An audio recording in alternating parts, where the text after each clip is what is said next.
She noticed him from the very first week she started at the school. He was always quiet, always alone, rolling his wheelchair slowly through the crowded hallways like he was trying not to be noticed. Other students didn't bully him, but they didn't talk to him either. He seemed invisible in a way she understood too well. After all, being new wasn't easy, and being different made it even harder. One afternoon, as she stayed late working on a project in the science lab, she saw him outside the building struggling with his wheelchair. The wheel was broken, bent inwards as if it had been caught on something heavy. He was stuck halfway down the ramp, trying to push but getting nowhere. She didn't hesitate. Without asking, she walked over and knelt beside him, inspecting the wheel with quiet focus. It's really broken, she said softly. You won't make it home like this. He looked embarrassed. I know. I didn't want anyone to see. She smiled gently, not out of pity, but because she knew what it felt like to hate asking for help. I can fix it, she said. My dad's a mechanic. I've picked up a few things. At first, he seemed unsure. He looked over his shoulder, almost nervously, like someone might be watching. Finally, he nodded. She helped him carefully out of the chair and onto a nearby bench, promising to return it the next day.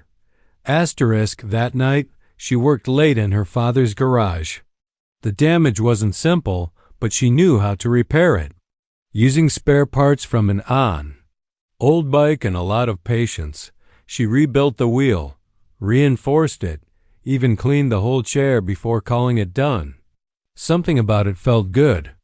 Not just fixing the chair, but helping someone who had been left alone too long. The next morning, she rolled the chair into the school courtyard where he was waiting. His face lit up when he saw it, repaired, stronger than before. He thanked her, but then his face turned serious. You shouldn't have done this, he said. Some people are watching, people you don't want noticing you. She didn't understand what he meant. She just smiled and handed him the chair. She thought it was over. But at WS single quotes T. in the days that followed, strange things began to happen. People she didn't recognize started lingering near her locker. A man in a suit she had never seen before seemed to be parked across the street from the school every afternoon. Once, while walking home, she noticed a black car trailing slowly behind her, only speeding up when she turned to look directly at it. None of it made sense, and none of it seemed connected to her until the boy in the wheelchair found her again.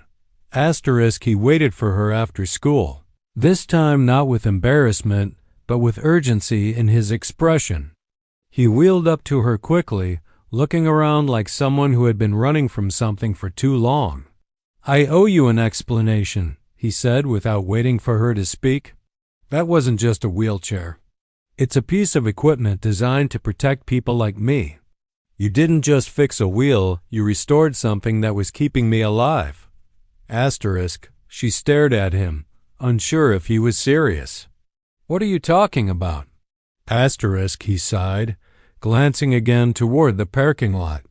There are people in this world who are born with certain abilities. Not powers like in movies, but skills, dangerous ones.